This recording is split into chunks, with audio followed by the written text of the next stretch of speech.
Support comes from the Missouri Forest Products Association, providing more than 41,000 jobs in the production of wood pallets, railroad ties, white oak barrels, hardwood floors, and more. Details at choosewood.com. From St. Louis Public Radio. This is St. Louis on the Air.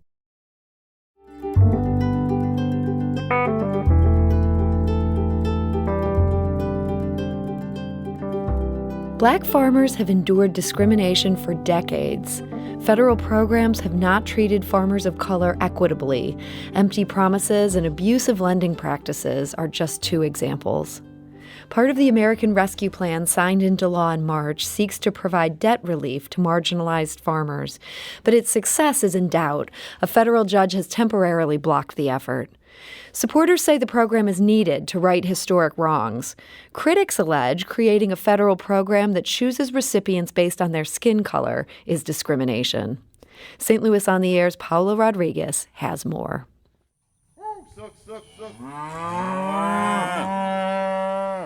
At his 50-acre cattle farm in Fulton, Missouri, Lorenzo Powell herds cows from one end of the farm to the other with the help of his grandfather.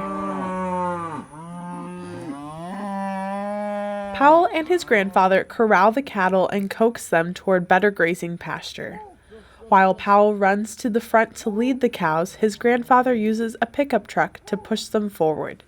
Pedro, Powell's dog, attempts to help with the move, but isn't too successful. The cows tower over his small stature. This isn't Powell's only job. He primarily works at the University of Missouri-Columbia, but he continues to run the farm to keep his family's legacy alive. So this farm has been in my family since emancipation or post-emancipation. So in the 1860s, my fifth great-grandfather, his ex-slave owner, gave him 40 acres and a mule originally, and then he passed it down to his grandson, who would have been my great-grandfather, and he just gradually continued to purchase land in this area until he got up to around 400 acres of land. And then after his passing, because we were not able to sustain the amount of land and the bills that were due on it, we dwindled down to roughly 50 acres that we currently own today. Powell is one of 207 black producers in Missouri. That's according to 2017 data from the United States Department of Agriculture. Black Missouri farmers make up less than 1% of the total number of producers in the state. As the U.S. continues to grapple with a history rooted in racial and ethnic discrimination, some advocate policy measures to bring more black farmers into the fold. The American Rescue Plan is one such measure. It allows the USDA to pay up to 120% of loan balances for an estimated 16,000 producers of color in the Farm Service Agency's records. The 120% is supposed to cover the full cost of the loan and any tax liabilities and fees associated with the debt payment. But the plan has garnered pushback from some white farmers who argue this is discrimination. On June 15, 2021, a federal judge issued a preliminary injunction that halts the USDA from making debt relief payments under this section of the American Rescue Plan, stating, quote, "The government can't allow some people to take part in the federal programs while denying others based solely on the color of their skin." The Justice Department and White House have not indicated whether they plan to appeal. That deadline is about 3 weeks away. This isn't the first time the federal government has attempted to help marginalized farmers.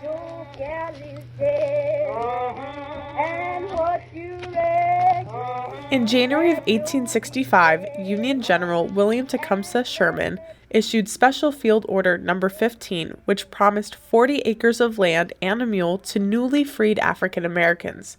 However, on the heels of President Abraham Lincoln's assassination a few months later, President Andrew Johnson reversed course. His amnesty proclamation abruptly evicted newly freed Black Americans from the land that had just been distributed to them. According to historian Heidi Dotson, who specializes in 20th century African American history, Black farmers have faced barriers to land ever since. in my research, I encountered one person named Henry Alexander who in 1936 needed a loan and went to the county agent office where everybody was applying. And there was a doorkeeper that forced African American farmers to wait outside until the white farmers had applied, and then would tell them, oh, well, you just need to go home and share crop. You don't have enough time to do your crop anyway. Third-generation farmer Ernest Wills in Florissant said it has also been common practice for the USDA and banks to deny Black farmers loans. Even dealing with the banks are far less likely to make loans to Black farmers than they are white farmers. That could be prejudice, that could be because of the available resources, that could be overhead, it could be anything of that nature. But the reports are out that it's a lot harder for Black farmers to get loans from banks than it is for white farmers. Because Black farmers could not obtain loans, they were encouraged to share crop instead. But sharecropping did not always benefit the Black farmer, says Dodson. Yeah, sharecropping is an arrangement between a landowner and a farmer where the farmer actually does not have any of their own animals or farm equipment. They don't have any resources. All they have is their labor. So a landowner would have an arrangement with a farmer to say, okay, you can work this 40 acres. And then the typical arrangement was, okay, well, I get half of your crop. So they get a share of the crop. And that way, that farmer, who doesn't have those initial startup resources can theoretically still make a living. Unfortunately, most of the time, they either barely made any money at all, or they actually came out in the negative, in the red. And part of that is because they had to buy family, they had to buy seed, they had to buy family household items at high interest rates. So at the end of the year, when they were supposed to get some money for the sale of their crop, they might find out that they were actually in debt. So it was this cycle of keeping Black farmers in a state where they couldn't get ahead. They couldn't step up and become a tenant farmer, which was a little bit better, where they could have their own equipment and have more control over their crop, where they couldn't reach the land ownership status. There was no way to get ahead. After the Great Depression, New Deal legislation encouraged farmers to reduce crop production and in return receive payments to help increase food prices. This allowed white farmers who owned land to invest in mechanical farming equipment, which, Dodson says, decreased the need to hire Black sharecroppers. You start to see farm mechanization. In the 1930s, you get a change from sharecropping to day labor. And so a lot of farmers were displaced. Tens and tens of thousands of farmers all across the South, including in the Missouri Boot Heel. And so that's when you start to see some of the out-migration to northern cities, because there was no future in farming. And because farming became mechanized, became so scientific and very expensive, it was absolutely necessary to get those loans that people were being denied. So you had the saying, get big or get out, and a lot of Black farmers were forced out.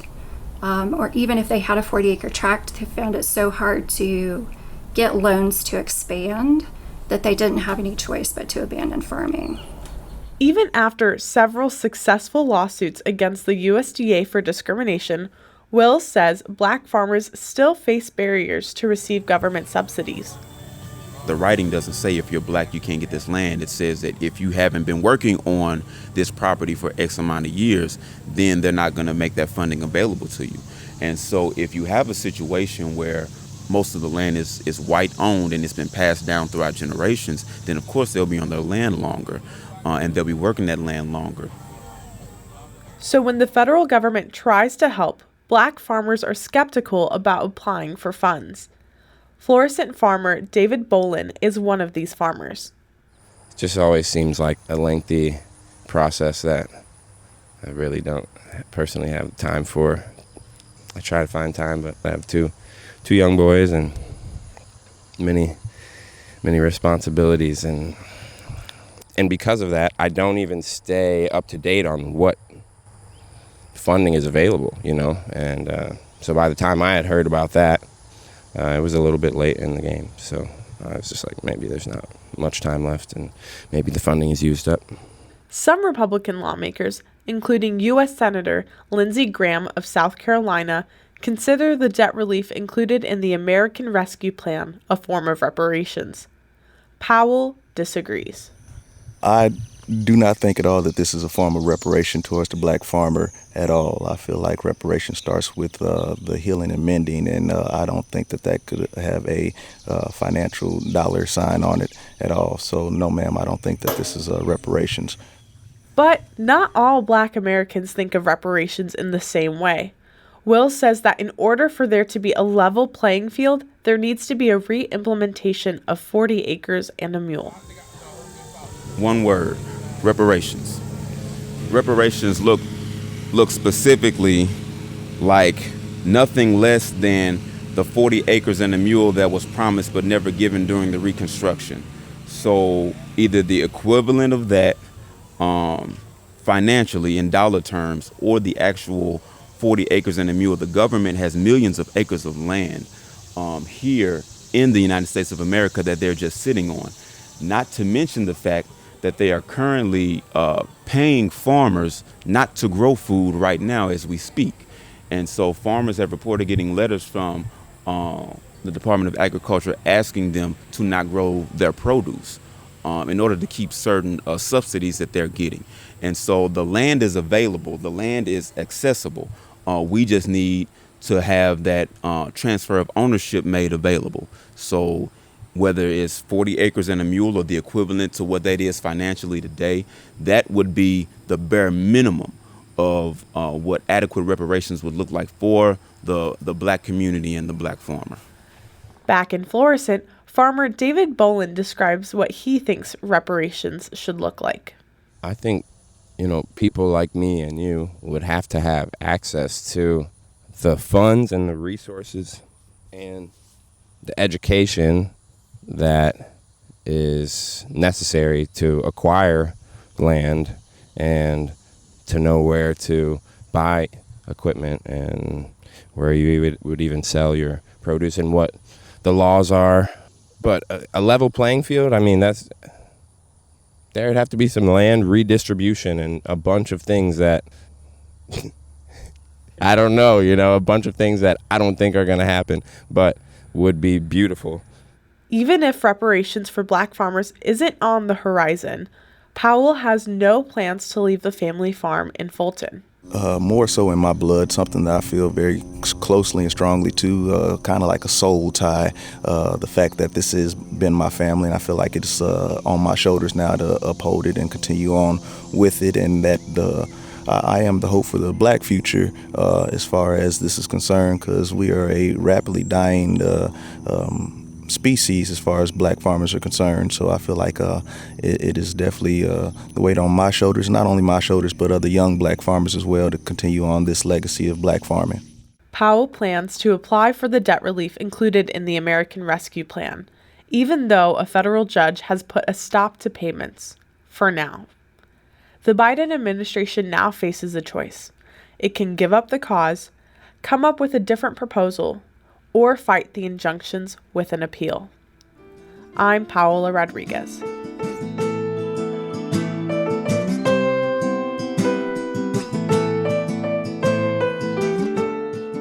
That was from St. Louis On the Air intern Paola Rodriguez. Today is Paola's last day with us, and it's safe to say we're going to miss her big time. She's done terrific work, from conducting on-the-ground interviews in Edwardsville to producing conversations about equity in opera and the NCAA's rules for new athletes. She's back to Mizzou later this week. We wish her the best, and we can't wait to see what she'll accomplish.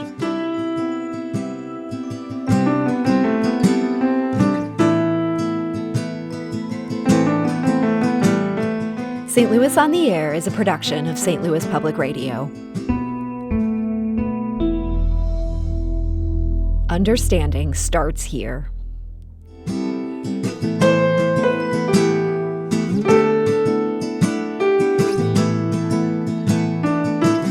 yourself regularly listening to episodes of St. Louis on the Air? Suggest us to a friend you think might enjoy our conversations.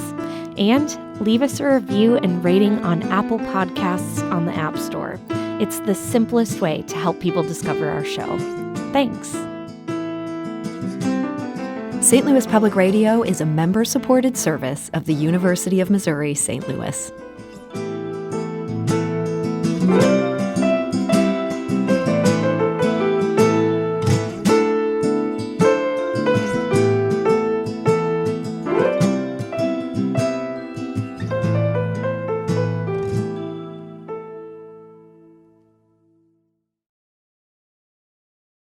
Support comes from the Missouri Forest Products Association, committed to conservation and careful management of the state's forests to make them more resilient and better habitats for wildlife. ChooseWood.com.